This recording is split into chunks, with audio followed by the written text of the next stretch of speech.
I'm Captain Amelia Shanks, 29 years old. I came from a middle-class family with no military ties and earned my commission the hard way, through discipline, deployment, and more nights in a command post than I can count. For years, I did what every good officer does: showed up, kept my standards high, and helped my husband's family whenever they needed a hand. I reviewed forms, rewrote scholarship essays, and never pulled rank, because family comes first, right? Then one Thanksgiving, my brother-in-law mock saluted me in front of everyone, turning my career into a punchline. The next time he saw me, I was behind the desk at his promotion review. That was the day he learned what respect really costs. Ever been talked down to by someone you helped rise? Undervalued? Humiliated by people who should have known better? Tell me your story in the comments. You're not alone. Before I get into what happened, let me know where you're watching from. And if you've ever had to stand your ground after being disrespected, hit that like button and subscribe for more true stories about setting boundaries and reclaiming your worth. What came next changed everything. I stood at my desk that Tuesday morning, adjusting the silver bars on my Air Force Service dress uniform. Captain Amelia Shanks, 03, 29 years old, and already tired of explaining myself to people who should know better. The coffee in my hand was lukewarm, but I drank it anyway. Outside my office window at Peterson Air Force Base, the Colorado sky stretched clean and blue, the kind of morning that made you forget for a moment that half your life was spent justifying your authority to people who'd never worn the uniform. My husband Ethan called it my poker face morning routine.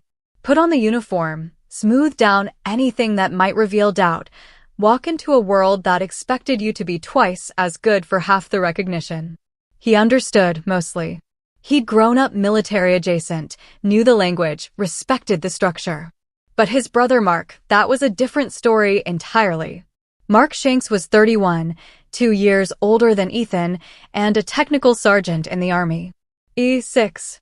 He'd enlisted at 18, worked his way up through sheer determination and the kind of charisma that made people overlook his rough edges. At family dinners, he was the center of attention. Loud, confident, quick with a joke. The kind of man who filled a room and expected everyone to adjust to his presence. I'd met him at our engagement party 7 years ago. He'd shown up in civilian clothes, shook my hand too hard, and said, "So you're the one stealing my little brother into officer country." Everyone laughed. I smiled and let it go. That was my first mistake, thinking it was harmless. Ethan and I got married 6 months later. Small ceremony, military chapel, nothing fancy. Mark gave a toast that started sincere and ended with him joking about how I'd probably make Ethan salute me at home. More laughter. I'd learned by then that the Shanks family communicated through humor, often at someone else's expense. If you couldn't take a joke, you didn't belong. But I'd spent 3 years deployed overseas by that point. I'd managed airfield operations in hostile territory, coordinated logistics for fighter squadrons, earned my captain's bars through competence and countless sleepless nights. I wasn't delicate. I just didn't find disrespect particularly funny. The early years were manageable.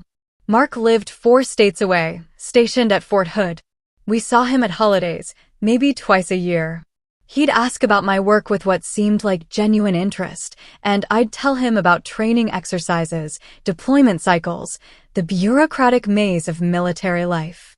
He'd nod, share stories about his own unit, and we'd find common ground in our shared frustration with Army-Air Force rivalry jokes.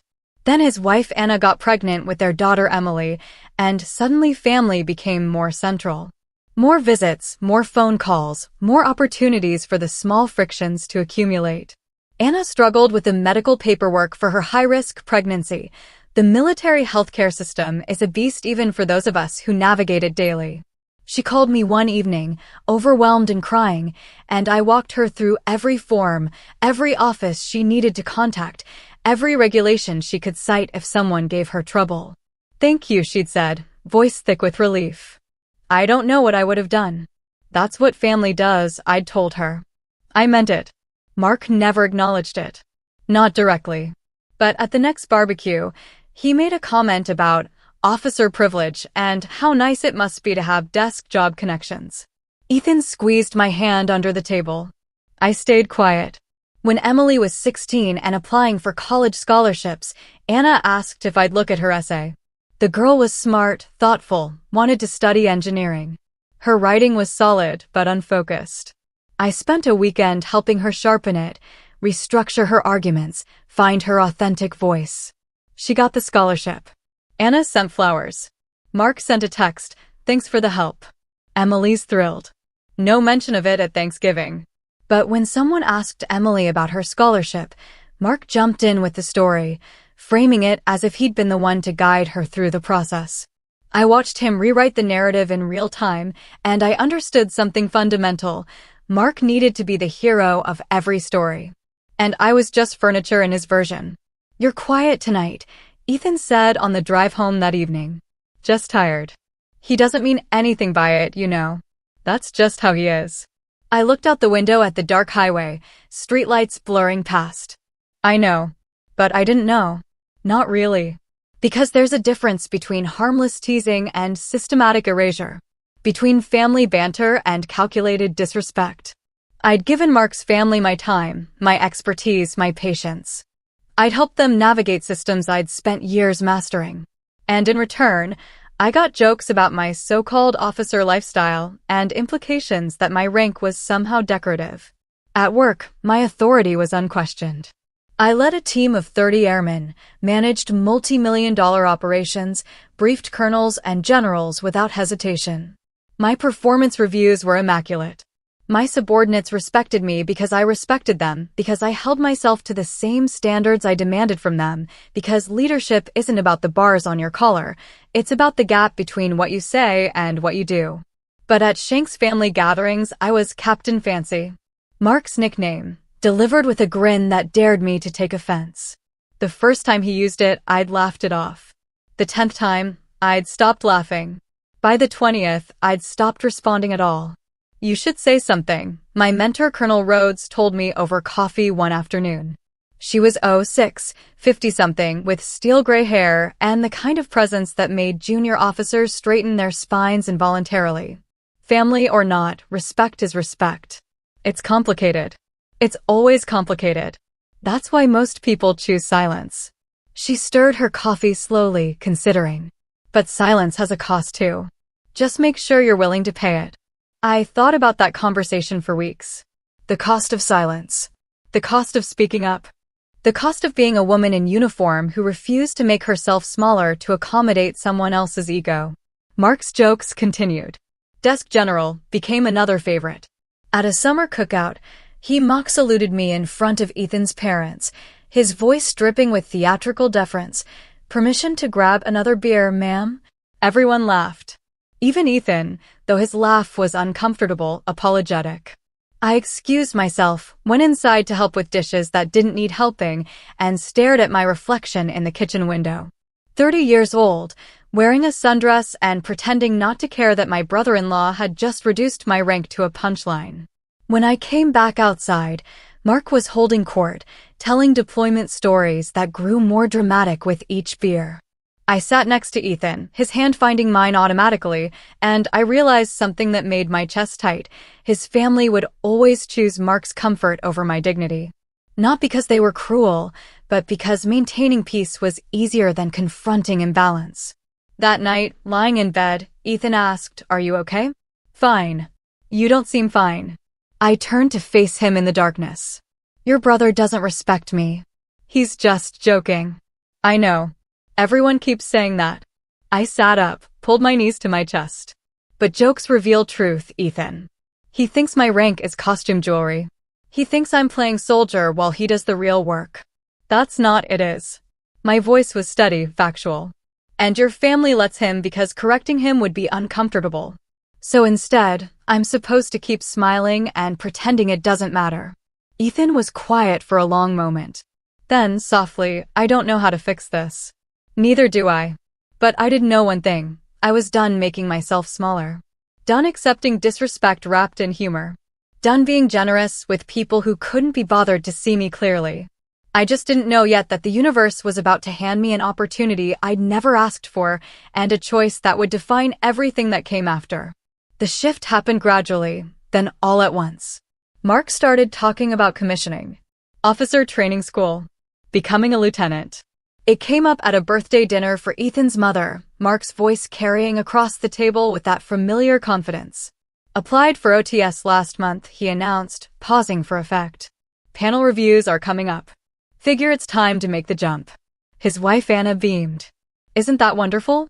Mark's always been a natural leader. That's fantastic, I said, and I meant it.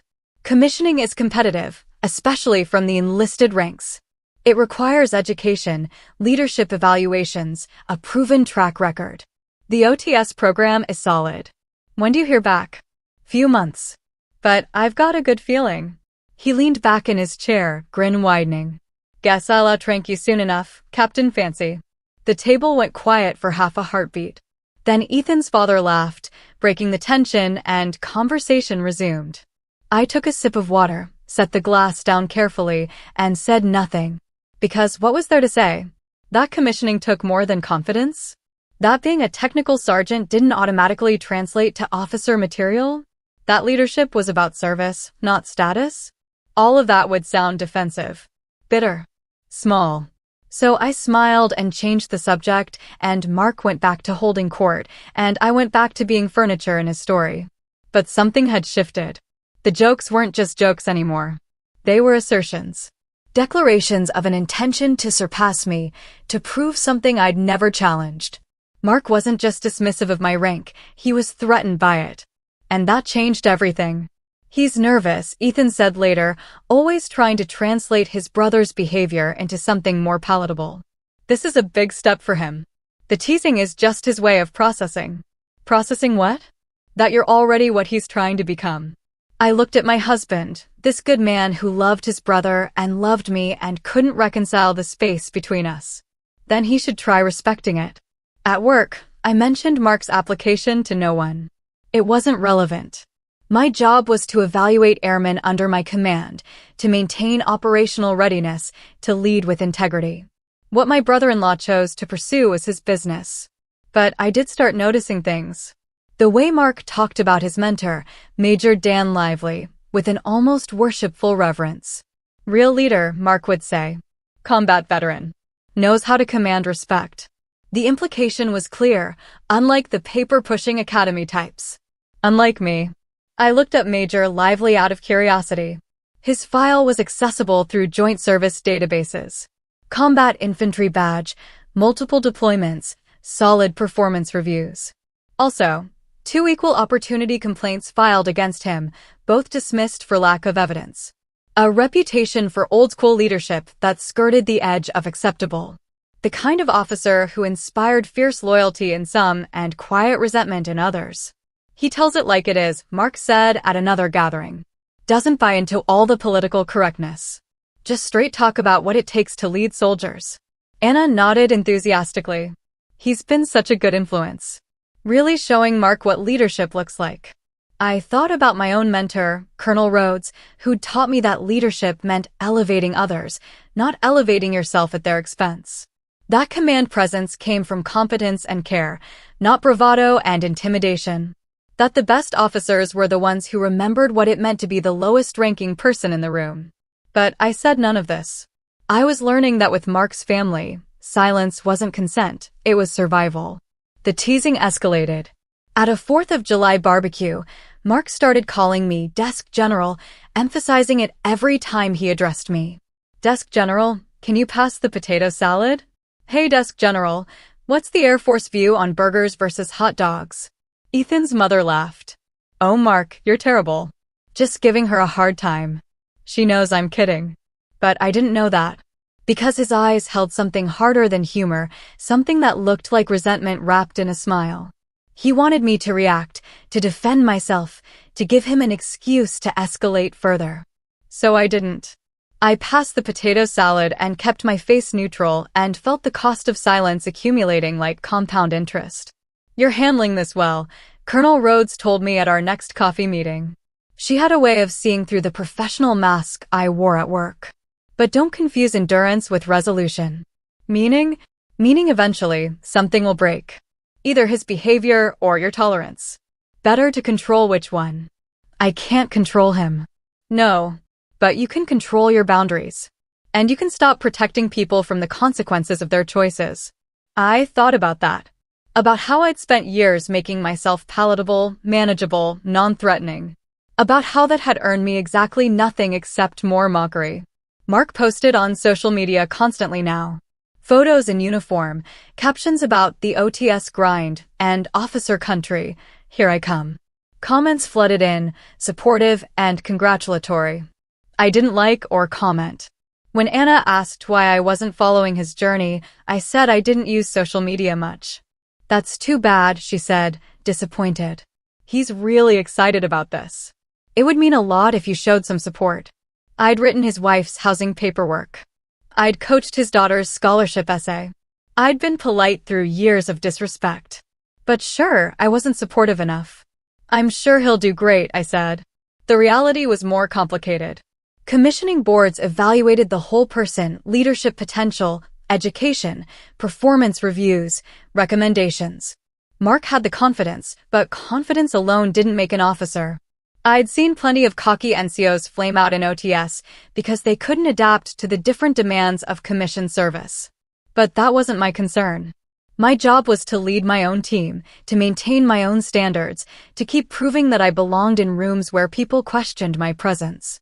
At work, my squadron commander asked me to sit on the quarterly OTS review board. It was standard for captains with my experience. We evaluated applications, interviewed candidates, made recommendations to the wing commander. I'd done it twice before. Professional responsibility, nothing complicated. You'll be reviewing Army candidates too this cycle, he said. Joint board. The usual protocol applies. I nodded, took the assignment folder, and went back to my office. It wasn't until that evening, going through the candidate list, that I saw his name, TSGD Mark A. Shanks, U.S. Army, applying for officer training school. My hands went still on the paper. The universe, apparently, had a sense of irony so sharp it could cut.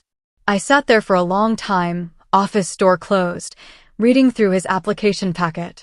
It was thorough, professionally written, supported by strong performance reviews from his unit. His mentor, Major Lively, had written a glowing recommendation. On paper, Mark looked like exactly the kind of NCO the program was designed for. But I knew things the paper didn't show. I knew his arrogance, his dismissiveness, his inability to respect authority he didn't personally admire. I knew he viewed commissioning as a status upgrade rather than a service commitment. And I knew that I was now in a position to evaluate him. I picked up the phone, called Colonel Rhodes. I have a situation. She listened without interrupting. When I finished, she was quiet for a moment. Then, what are you going to do? I don't know. Yes, you do. You're going to do your job. You're going to evaluate him the same way you'd evaluate any other candidate.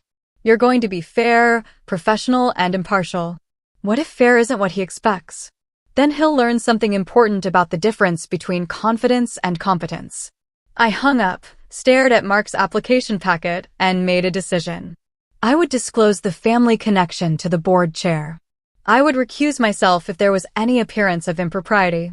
And I would, above all, maintain the integrity that had defined my entire career.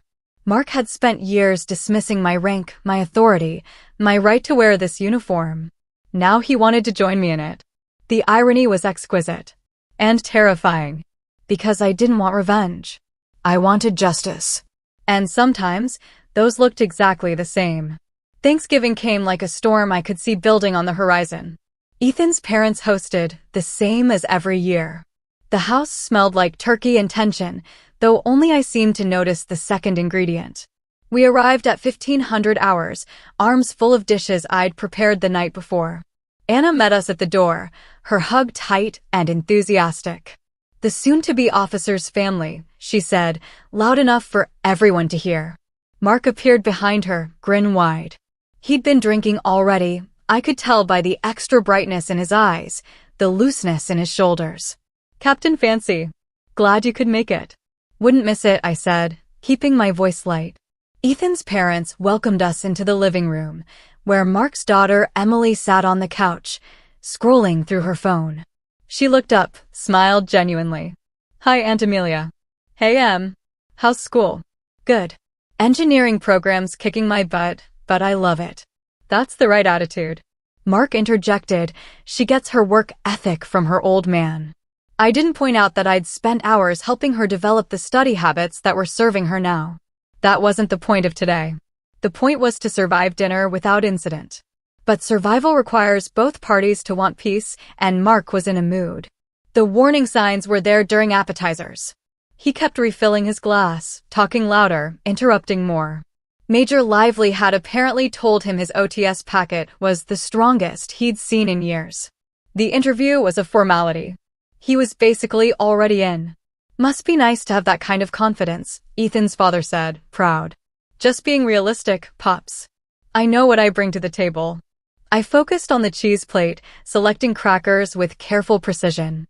Dinner was chaos in the way large family meals always are, overlapping conversations, past dishes, laughter that came in waves. I sat between Ethan and Emily, grateful for the buffer. Mark held court at the other end of the table, telling deployment stories that grew more heroic with each glass of wine. I was managing, counting down to the moment we could politely leave. And then Mark raised his glass. I want to make a toast, he announced, standing up slightly unsteadily. Everyone quieted, turned to listen.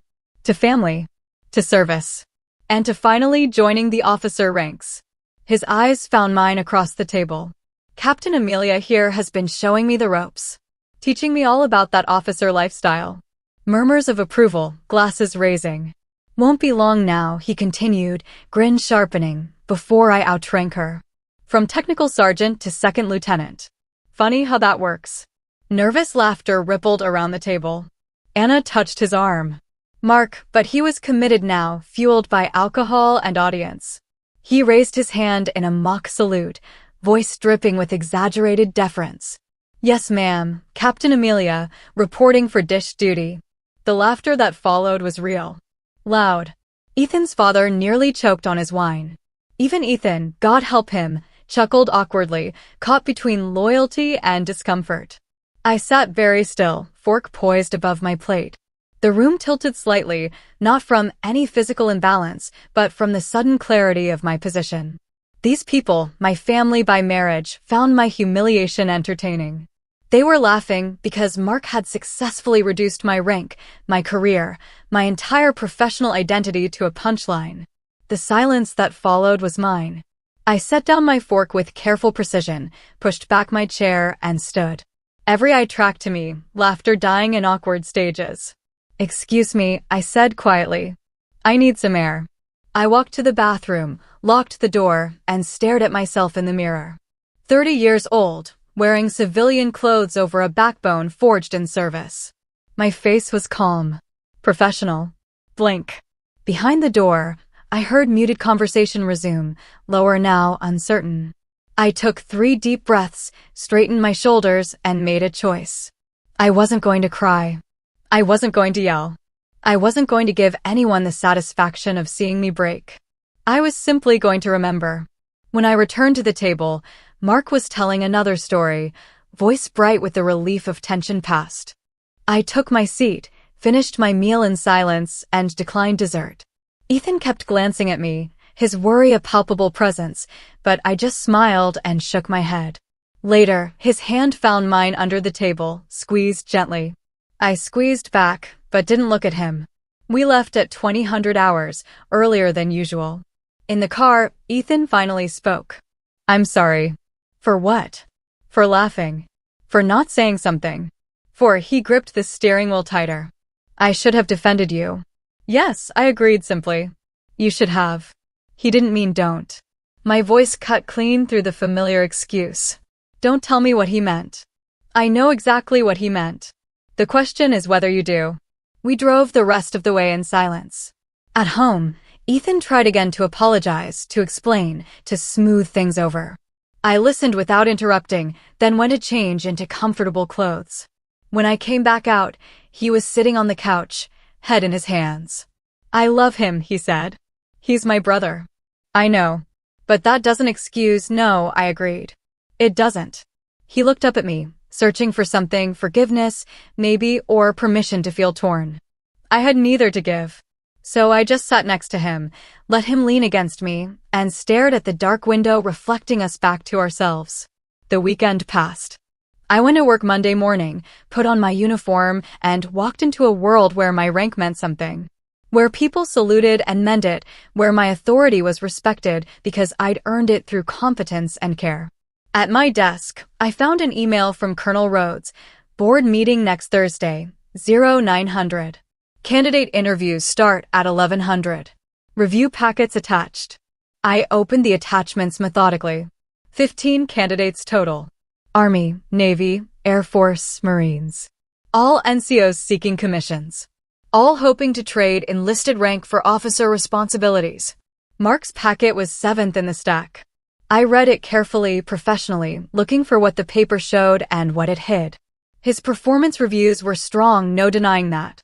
He'd led soldiers effectively, managed complex logistics, earned respect from his chain of command. His education was adequate, bachelor's degree in business management, completed while enlisted. His physical fitness scores were excellent. His recommendation letters glowed with praise. On paper, TSGT Mark Shanks was a strong candidate. But the paper didn't show his character. It didn't show how he treated people he perceived as beneath him. It didn't show his need to dominate every room he entered. It didn't show the casual cruelty he disguised as humor. And I couldn't put any of that in my evaluation without it looking personal. So I wouldn't. I would simply do my job. Ask fair questions. Evaluate his responses. Let his own words reveal what the paper hid. Because the thing about interviews is this: they're designed to apply pressure, to see how people respond when challenged, when uncertain, when forced to think beyond rehearsed answers. Officers needed to handle pressure with grace and humility. They needed to admit what they didn't know, to show willingness to learn, to demonstrate that leadership meant service, not status. Mark would either rise to that standard or he wouldn't. And I would simply bear witness. I sent an email to the board chair, Colonel Martinez from the Army. Candidate Shanks is my brother-in-law. Disclosing family connection per protocol. Available to recuse if necessary. His response came within an hour. Noted. Given your professional standing and the fact that you'll be one of 5 board members, I don't see grounds for recusal unless you feel there's a conflict of interest. Your objectivity is trusted. So it was decided. I would stay. I would evaluate him alongside the others. And whatever happened next would happen according to regulations, standards, and the unflinching weight of professional judgment. That night, Ethan asked how my day was. Fine, I said. Just fine. I looked at him across the dinner table we'd picked out together, in the home we'd built together, and realized that some truths created chasms too wide to bridge with explanations. Mark's OTS interview is next week. Ethan brightened. That's great. He's been so nervous. I'm on the review board. The brightness dimmed. Understanding dawned slowly, like sunrise through thick clouds. Oh, yeah. Are you going to treat him exactly like every other candidate? Ethan nodded slowly. That's fair. It's the only option. He reached across the table, took my hand.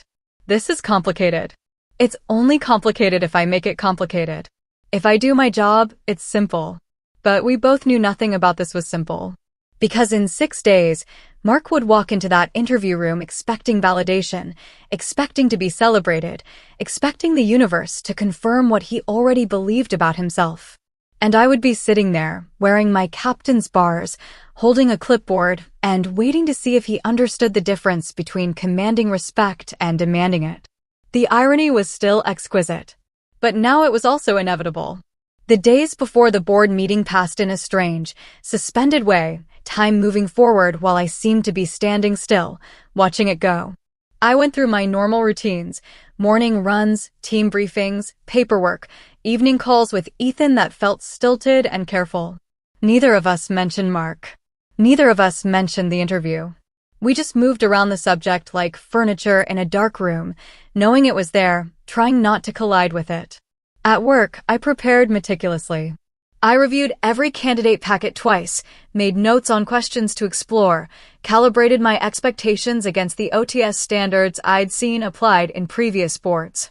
This wasn't my first evaluation panel, but it was the first one where personal history intersected with professional duty in a way that made my chest feel tight. "You're overthinking this," Colonel Rhodes said when I stopped by her office Wednesday afternoon. She didn't look up from the report she was signing, just kept writing in that decisive way she had. "Treat him like any other candidate. Ask your questions. Make your assessment. Done. What if I'm too hard on him? What if you're too easy?" She finally looked up, her gray eyes sharp. "Amelia, you didn't create this situation. He did, with years of disrespect and arrogance. Your job now is to evaluate whether he's officer material. Not whether he's a good brother-in-law or a decent guy at barbecues. Whether he has the humility, adaptability, and judgment to lead as a commissioned officer. And if he doesn't, then the board will see it. Not just you, all 5 of you. That's why we use panels instead of individual evaluators. Trust the process. Trust yourself." I left her office feeling marginally more settled, but the weight remained. That night, I laid out my service dress uniform, checked every detail twice. Creases sharp, ribbons aligned, shoes polished until they reflected the ceiling light. The ritual was calming, uniform as armor, precision as meditation. Ethan watched from the bedroom doorway. "You okay?" "Fine." "You don't seem fine." I turned to face him, hands still smoothing invisible wrinkles from my jacket. "I'm preparing to evaluate your brother for officer training." "How should I seem?" He winced. "I know this is hard." "Do you?" The question came out sharper than I intended. I softened my voice. "I'm sorry. I just need to focus right now." He nodded, retreated. I heard the television click on in the living room, the low murmur of some sitcom laugh track. Normal evening sounds in a house that felt anything but normal. Thursday morning arrived cold and clear. I drove to the Joint Base Administrative Building where the board convened, arriving at 0800 hours, early enough to settle in, late enough to avoid looking anxious. The room was standard military bureaucratic, long conference table, flags in the corner, fluorescent lighting that made everything slightly institutional. Colonel Martinez was already there, army dress uniform immaculate, reading through packets. He looked up when I entered, nodded. "Captain Shanks." "Sir. Ready for today?" "Yes, sir." The other board members trickled in over the next 30 minutes. Commander Ellis from the Navy, Captain Okoye from the Marines, and Major Brennan from the Air Force. We exchanged greetings, settled into our seats, and reviewed the day's schedule. 15 candidates, 20 minutes each, with 10-minute gaps for discussion. We'd break for lunch at 1200 hours, resume at 1300, finish by 1600. Standard protocol, Colonel Martinez reminded us. We rotate who leads questions. Keep it professional, keep it probing. We're looking for leadership potential, adaptability, judgment under pressure. Not just technical confidence, they've already proven that. We need to see if they can transition from managing tasks to leading people. We all nodded. I'd heard this speech before. It never got less important. Mark's interview was scheduled for 13:30 hours, 7th out of 15. The morning crawled by. We interviewed an Army Staff Sergeant who was nervous but thoughtful, answering questions with careful precision. A Navy Petty Officer who had clearly over-rehearsed, his answers too polished to reveal real substance. An Air Force Tech Sergeant who impressed us all with her mature understanding of what leadership required. Each interview followed the same pattern: introductions, opening questions about their motivation for commissioning, deeper exploration of their leadership philosophy, scenario-based questions to test judgment. Then we'd thank them, they'd leave, and we'd spend 10 minutes debating their strengths and weaknesses, comparing them to the standard. Lunch came and went. I barely tasted the sandwich I'd brought. At 13:25 hours, Colonel Martinez announced, next candidate, Technical Sergeant Mark Shanks, U.S. Army. My pulse kicked up despite my best efforts. Commander Ellis glanced at me. He knew about the family connection from the pre-board briefing, but said nothing. We all arranged our papers, settled into professional neutrality, and waited. At precisely 13:30 hours, the door opened. Mark walked in wearing Army dress uniform, spine straight, shoulders back. He looked sharp, professional, confident. His eyes swept the panel, landing briefly on each of us before moving to the next. When they reached me, his entire body froze mid-stride. The pause was maybe 2 seconds. It felt eternal. His face cycled through expressions too fast to name: confusion, recognition, shock, something that might have been anger or fear or both. His mouth opened slightly, closed. Opened again. "Ma'am," he said finally, voice rough. He snapped a salute, held it too long, lowered it with none of his usual fluid grace. At ease, Sergeant Shanks, Colonel Martinez said from the head of the table. "Please have a seat." Mark sat, but his eyes kept darting to me. The confidence that usually radiated from him like heat had simply vanished, replaced by something raw and uncertain. "Let's begin," Colonel Martinez continued smoothly. "Sergeant Shanks, can you tell us why you're interested in commissioning?" Mark's answer was rehearsed, delivered in that voice I'd heard him use at family dinners, authoritative, certain, designed to command a room. "Sir, I've been leading soldiers for over a decade. I believe my experience and dedication position me to serve more effectively as a commissioned officer. I want to operate at a higher strategic level to impact mission planning and unit development in ways my current rank doesn't allow." It was a solid answer. Textbook, even. But it revealed nothing. Commander Ellis asked the next question: "What do you believe is the fundamental difference between being an NCO and being an officer?" "Authority level, sir. Officers set policy, NCOs execute it." There was a pause. Captain Okoye leaned forward. "Is that all?" "Just authority." Mark hesitated, sensing the trap but unable to see its shape. "Officers have broader responsibility. Different scope." "But what about the nature of leadership itself?" Okoye pressed. "How does leading as an officer differ from leading as an NCO?" Officers have more people under them. Bigger picture perspective." It was the wrong answer. We all heard it. Leadership isn't about quantity of subordinates or breadth of view. It's about philosophy, about how you understand your relationship to power and service. Major Brennan jumped in. "Tell us about a time you had to admit you were wrong to someone you led. How did you handle it?" Mark's pause stretched longer this time. "I can't think of a specific example.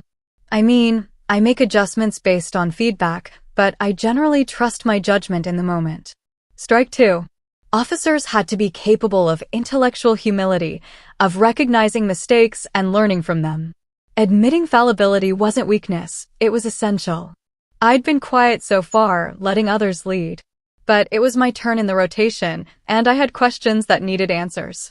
"Sergeant Shanks," I said, voice even and professional, "describe your leadership philosophy.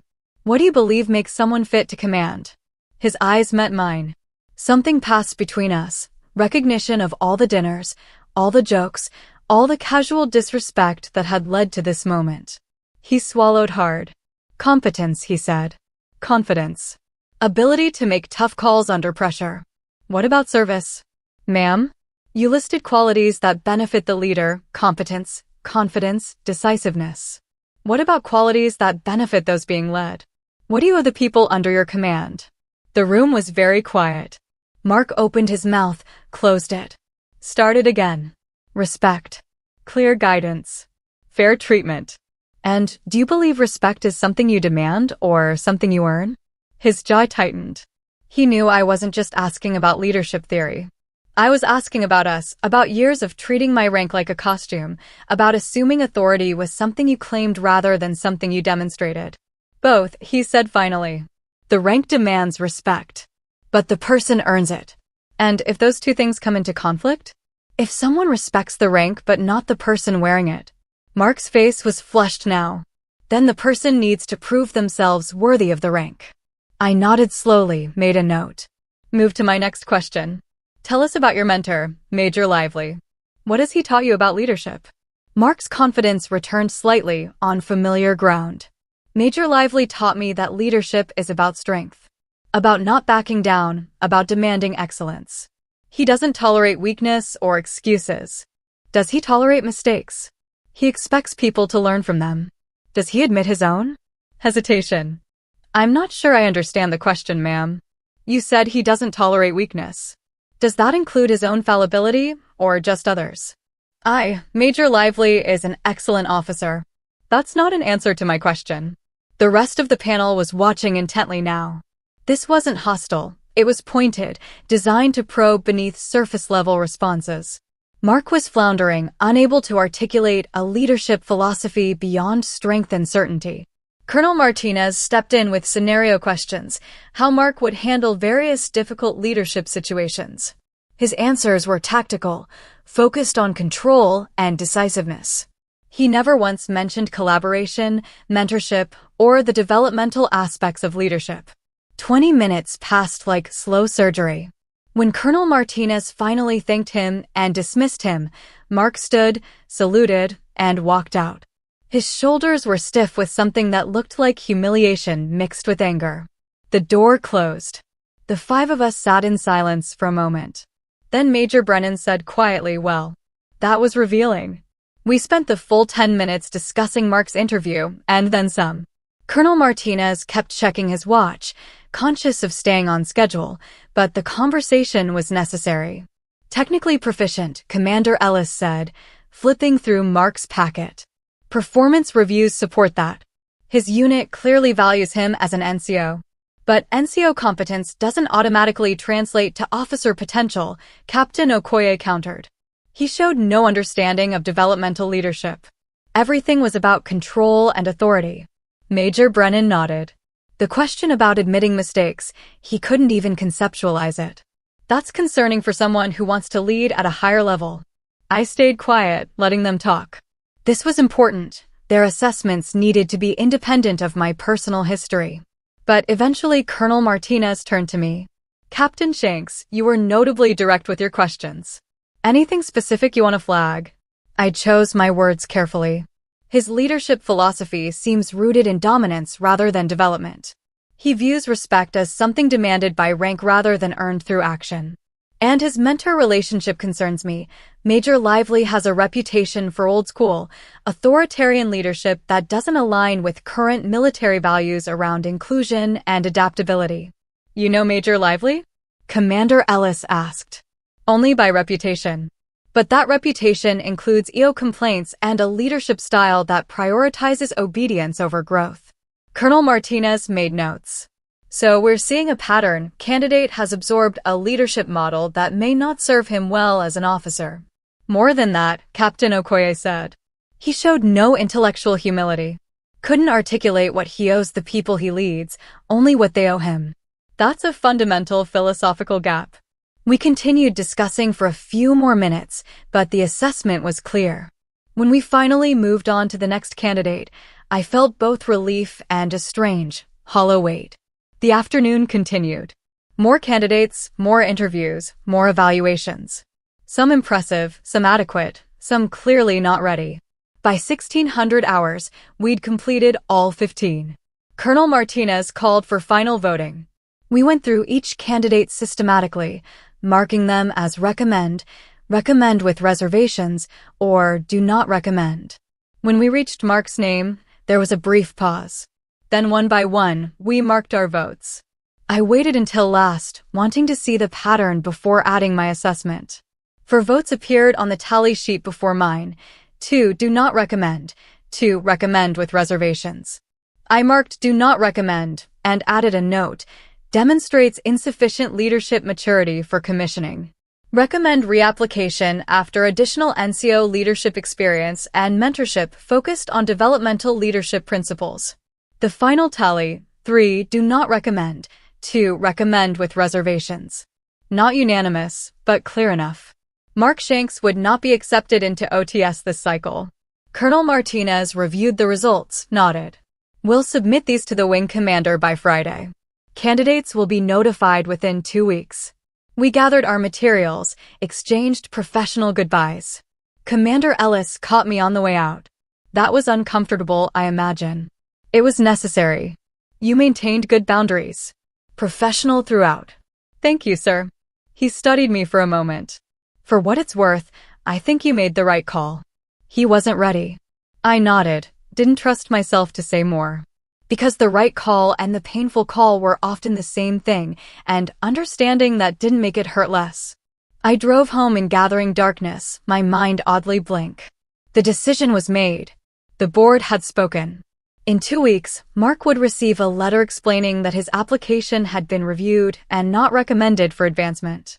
The letter wouldn't detail specific reasons, that was protocol. But he would know. Everyone would know.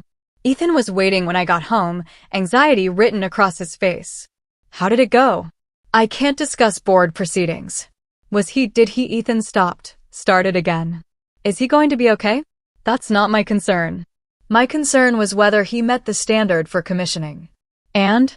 I met my husband's eyes. The board will submit its recommendations to the wing commander. Candidates will be notified in 2 weeks.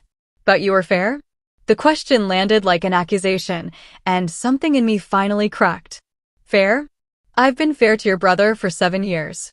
Fair while he mocked my rank, fair while he undermined my authority, fair while he treated my career like a joke. Today I was professional. I evaluated him by the same standard I apply to every candidate. And if that's not good enough, then maybe you need to ask yourself why you're more worried about his feelings than my integrity. Ethan stepped back as if I'd struck him. I didn't mean, I know what you meant. You meant, did I sabotage him because of our history? No, I didn't. I evaluated his responses, his leadership philosophy, his readiness. So did 4 other senior officers. And we all saw the same gaps. What gaps? I was too tired for this conversation, too tired to translate military assessment into family diplomacy. He's not ready. Maybe he will be someday, but not now. Because he made some jokes? Because he doesn't understand what leadership requires. We stood there in our kitchen, the distance between us feeling suddenly uncrossable. Ethan ran his hands through his hair, a gesture I'd seen 1,000 times when he was stressed. He's going to blame you. Probably. My parents are going to blame you. Probably that too. And you're okay with that? I thought about Colonel Rhodes asking me years ago about the cost of silence.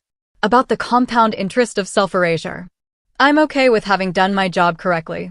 What your family chooses to believe is up to them. Ethan nodded slowly, but his expression was troubled. We moved around each other carefully that evening, polite and distant, both of us aware that something had shifted in our foundation. That night, lying in bed staring at the ceiling, I thought about the moment Mark had walked into that room and seen me. The way his certainty had simply dissolved. I'd spent years watching him hold court, dominating every room with that aggressive charisma. And in one moment, faced with authority he couldn't dismiss or mock, he'd faltered. I didn't feel victorious. I felt tired and sad and strangely free. Because I'd finally stopped making myself smaller to accommodate someone else's ego. I'd stood my ground in the most professional way possible, and the standing had been enough. The next morning, I went to work as usual. Filed the board report, attended meetings, led my team through a routine training exercise. Colonel Rhodes stopped by my office late afternoon. Board results submitted? Yes, ma'am. How are you holding up? I considered the question honestly. I'm okay. It was difficult, but it was right. She nodded. The difficult and the right are usually the same thing. That's why most people choose easy. I'm tired of easy. Good. Because easy doesn't build character, it just protects it from being tested. She turned to leave, then paused. You know there will be fallout. I know. And you're prepared for it? I have to be. She smiled slightly. Then you're already ahead of most people. After she left, I sat at my desk and looked at the photo I kept there, Ethan and me on our wedding day, young and hopeful, believing love could smooth over any rough edge. I still loved him. But I was learning that love without respect was just extended loneliness. 2 weeks. That's how long Mark had before he'd know officially. 2 weeks before the earthquake hit his confidence, before family dynamics shifted irrevocably, before consequences arrived like bills long overdue. I used those 2 weeks to prepare. I anticipated the phone calls, the accusations, the attempts to make me explain or apologize or somehow minimize what I'd done. I rehearsed responses in my head, calm, factual, refusing to be drawn into emotional manipulation. But I also did something else. I scheduled time with a therapist on base, someone who specialized in military family dynamics. Because I was learning that doing the right thing didn't exempt you from needing support through it. You're grieving, the therapist told me in our first session. Not the relationship with your brother-in-law. That was already damaged. You're grieving the family you thought you'd married into. The acceptance you believed you'd find. She was right. I'd spent years trying to earn belonging, not understanding that some people would never grant it no matter what I did. The board decision hadn't created that reality. It had just revealed it. The letter went out on a Tuesday. I knew because Colonel Martinez sent a courtesy notification to all board members. Candidate notifications dispatched 0900 hours, December 17th. My phone started ringing at 1000 hours. Ethan's mother first, her voice tight with barely controlled anger. I let it go to voicemail. Then Anna, crying, asking how I could do this to Mark, to their family. Voicemail. Then Ethan's father, disappointed and confused. Voicemail. Ethan called at 1100 hours, his voice strained. He knows. Okay. Amelia, he's devastated. I'm sorry to hear that. Are you? The question was bitter, unlike Ethan. Yes. I'm sorry he's hurting. I'm sorry he wasn't ready. I'm sorry the board process doesn't align with his self-perception. But I'm not sorry for doing my job. He says you tanked him on purpose. He's wrong. My whole family thinks your whole family has spent years watching him disrespect me and saying nothing. Forgive me if I'm not particularly concerned with their current opinions. Silence on the line. Then, quietly, I don't know how to fix this. Maybe it's not yours to fix. We hung up without resolution. I turned off my phone, sat in my quiet office, and felt the weight of consequences settling around me like snow. That evening, I got an email from Mark. Subject line, explanation requested. I almost deleted it without reading. But curiosity, or maybe some vestigial sense of family obligation, made me open it. Captain Shanks, I received notification today that my OTS application was not recommended. As you are on the board and our family, I believe I'm entitled to know what you said about me. This feels personal, and I need to understand what happened. I stared at the email for a long time. Then I wrote back, Sergeant Shanks, board proceedings are confidential. I cannot and will not discuss the specific deliberations or recommendations. What I can tell you is that every candidate was evaluated by the same standard, using the same criteria, by 5 independent senior officers. Your interview responses and demonstrated leadership philosophy were assessed relative to OTS requirements. I recommend you speak with your chain of command about developmental opportunities that might strengthen a future application. Respectfully, Captain Shanks. Professional. Distant. Offering nothing that could be twisted into proof of bias. I hit send and closed my computer. The fallout continued for days. Ethan's family stopped calling me directly and started calling him instead, creating pressure that he brought home like bad weather. He tried to remain neutral, tried to see both sides, but I could feel him bending toward his family's narrative that I'd been cruel, vindictive, unprofessional. I wasn't there, I told him one night when he pressed me again to explain what happened. You weren't there. For other senior officers were. They all saw the same things I saw. This isn't about family history. It's about whether he demonstrated officer potential. He didn't. You're so cold about this. I'm professional about this. There's a difference. But he didn't see the difference, and I was too exhausted to teach it to him. 3 weeks after the notification, I got a message from Mark. Just 2 sentences. Congrats on the promotion recommendation I heard about. Guess you got what you wanted. I hadn't told anyone outside work about my upcoming promotion to major. Someone in his network must have mentioned it. The timing looked damning, him denied, me elevated. But correlation wasn't causation, and I refused to apologize for success. I didn't respond to his message. Christmas came like an obligation. Ethan's family made it clear I wasn't welcome at their gathering. Ethan went alone, came back quiet and troubled. They asked me to choose, he said. Between you and them. My heart clenched. And? I told them there was no choice. You're my wife. But? He looked at me with exhausted eyes. But I don't know how to live with this distance. They're my family. So am I. It's different. Maybe it was. Or maybe it just felt different because blood relationships came with an assumption of permanence that marriage had to prove daily. We spent Christmas alone, quietly, both of us aware that something between us was fracturing. By January, I'd accepted the promotion to major. New oak leaves on my collar, new responsibilities, same commitment to doing the job right regardless of cost. Mark transferred units in March, whether by choice or necessity, I never knew. The family gossip network that had once looped me in now excluded me entirely. Ethan and I went to counseling. It helped some. But there were fault lines now, places where we stepped carefully to avoid collapse. Do you regret it? The counselor asked me once. Regret what? Being on that board. Making that evaluation. I thought about it honestly. No. I regret that it was necessary. I regret that years of disrespect led to a moment where I had to choose between family peace and professional integrity. But the choice itself? No. I don't regret choosing integrity. Ethan listened, nodded, but I could see him calculating costs differently than I did. For him, family harmony was worth compromise. For me, self-respect wasn't negotiable. We were both right. We were both losing. The months blurred into routine, work, home, careful conversations, small reconnections, and quiet distances.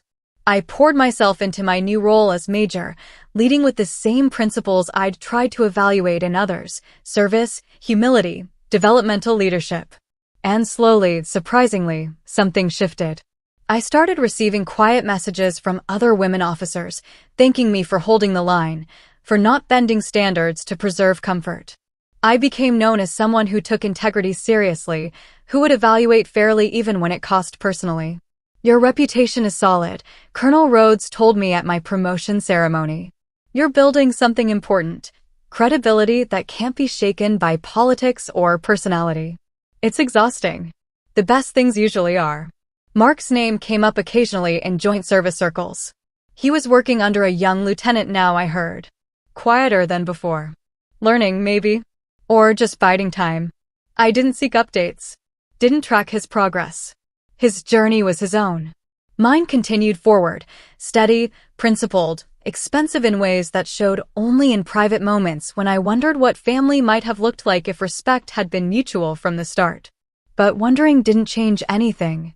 So I just kept moving, kept leading, kept proving that dignity wasn't something you surrendered for approval.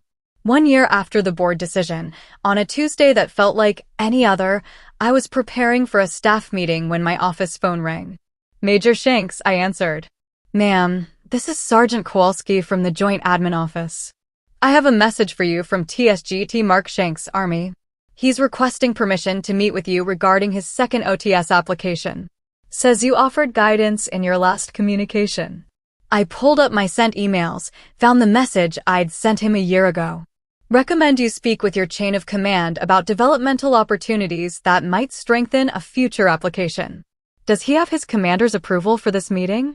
Yes, ma'am. Says he's going through official channels this time.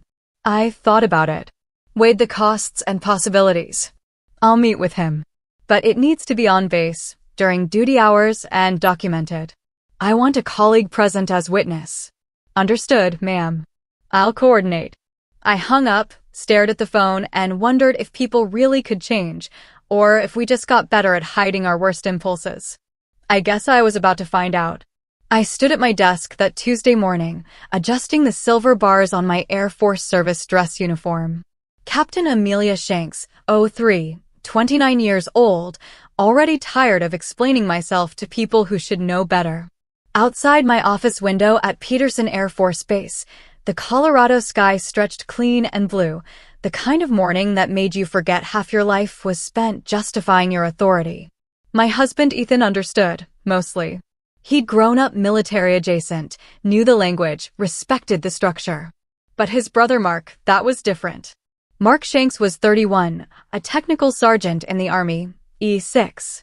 He'd enlisted at 18, worked his way up through sheer determination and charisma that made people overlook his rough edges. At family dinners, he was the center of attention. Loud, confident, quick with a joke.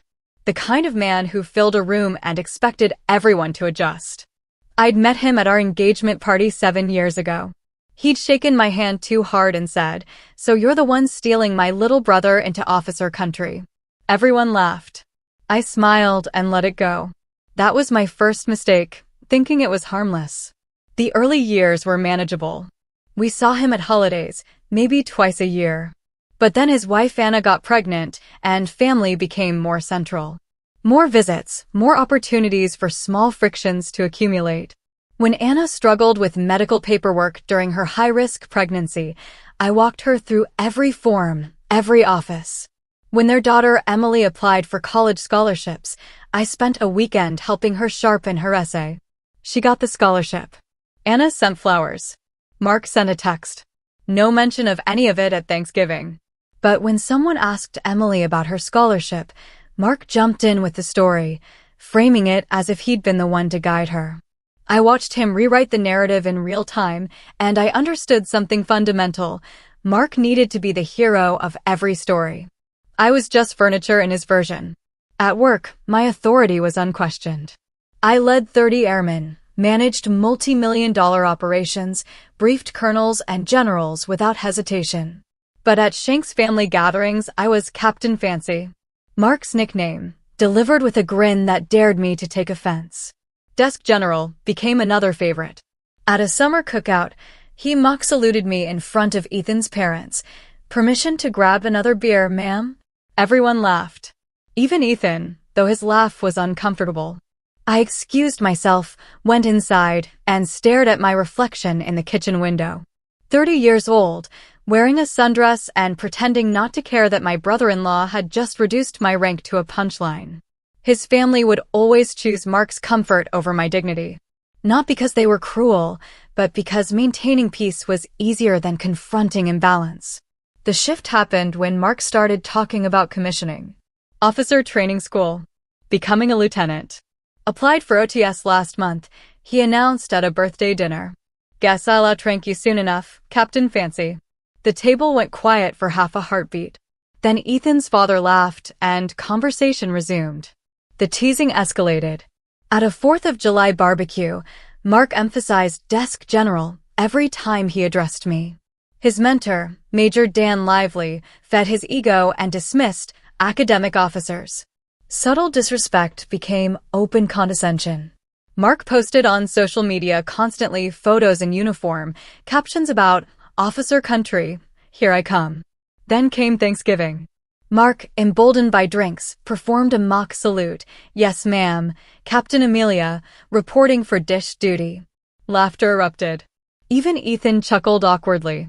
My silence held the room, calm, composed, but humiliated. I excused myself early. Later, I learned through colleagues that Mark's promotion packet was under review for OTS, and that I was sitting on the evaluation board next quarter. No favoritism, no revenge, I was a professional. But fate had an impeccable sense of irony. Only my mentor, Colonel Rhodes, knew the connection. The review board day arrived. I entered the room in full service blues. Mark walked in smiling until he saw me seated at the center desk with the other senior officers. Silence. The oxygen left the room. He stammered, "Ma'am," and saluted awkwardly. "At ease, Sergeant Shanks," I said, expression neutral. The interview proceeded. I didn't speak much, protocol required impartiality, but my questions were sharp, fair, professional. When I asked about his leadership philosophy, he listed qualities that benefit the leader: competence, confidence, decisiveness. "What about service?" I asked. "What do you owe the people under your command?" His jaw tightened. He knew I wasn't just asking about leadership theory. "Both," he said finally. "The rank demands respect, but the person earns it. And if those two things come into conflict, then the person needs to prove themselves worthy of the rank." His answers faltered throughout. Confidence drained. The other officers noted inconsistencies in his leadership statements. He couldn't articulate what he owed those he led, only what they owed him. He showed no intellectual humility, no understanding of developmental leadership. Afterward, the board convened privately. I recused myself for objectivity, but the outcome was unanimous, not recommended for OTS this cycle.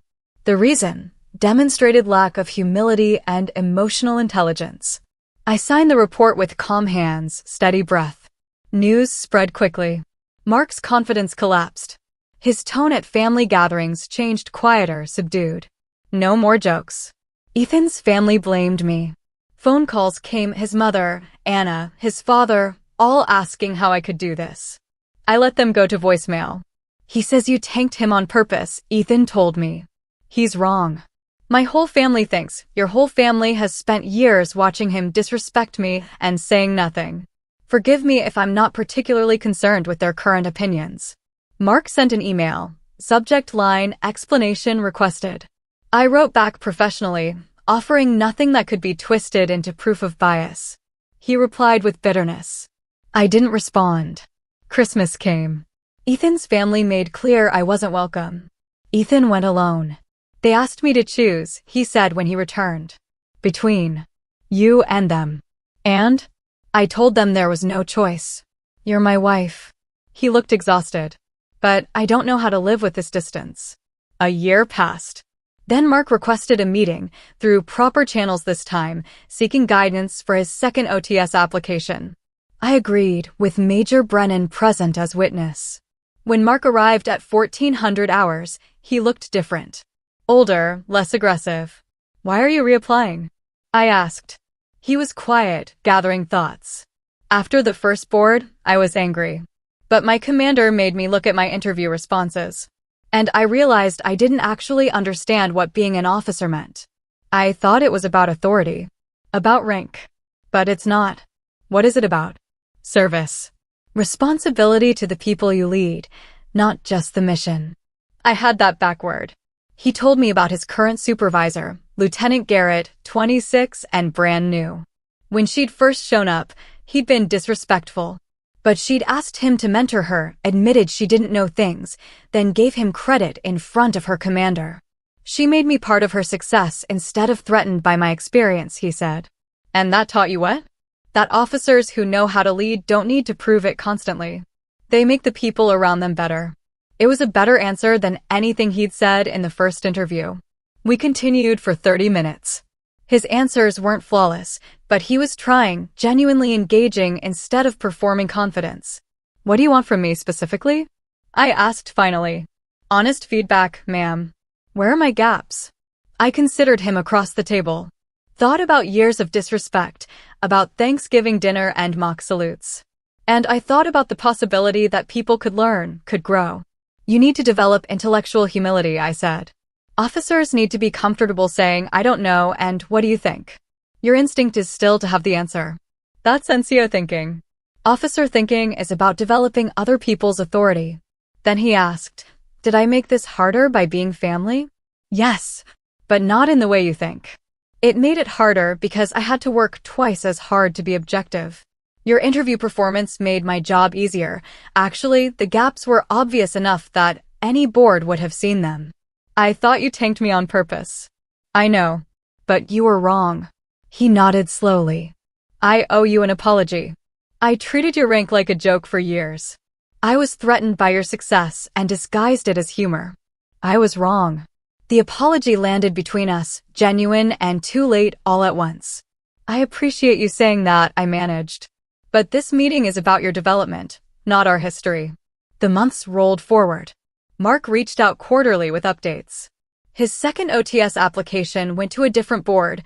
I'd been rotated off, promoted to lieutenant colonel. I heard he'd done well, that the board recommended him with strong endorsements. He graduated OTS 6 months later. I sent a card, simple, professional, acknowledging his achievement without pretending our history was simple. My marriage to Ethan strengthened in some ways, remained fractured in others. Some relationships heal. Others just scar over enough to function. I made lieutenant colonel at 39, right on schedule. Mark and I eventually achieved something like mutual respect, professional, distant, but real. Present day. I sit at my desk, lieutenant colonel now, 40 years old, looking out at snow-capped mountains. There's a flight assignment on my desk, 6 months deployed. Tomorrow I leave. Mark and I email occasionally now. His unit says he's doing well as a lieutenant, that he's developed into a thoughtful leader. Emily calls me Aunt Amelia and means it without complexity. Anna apologized last year, finally. I think about that Thanksgiving dinner sometimes, the mock salute, the laughter, the humiliation that crystallized into resolve. I think about the board interview where consequences arrived, not because I engineered them, but because I simply refused to deflect them. Some lessons don't need revenge, I'd told Colonel Rhodes once. They just need time, rank, and memory. People ask me sometimes, younger officers, women navigating similar dynamics, how I handled it. I tell them, you do the job. You show up, follow protocol, apply standards consistently. You trust that professionalism will protect you from accusations of bias, that integrity compounds over time. I've paid in strained relationships, in family dinners I'll never attend, in a brother-in-law who'll always be complicated rather than close. But I've also earned something that can't be taken: credibility. Respect that isn't contingent on being likable. Authority that comes from demonstrated judgment rather than demanded compliance. I stand, adjust my uniform in the mirror.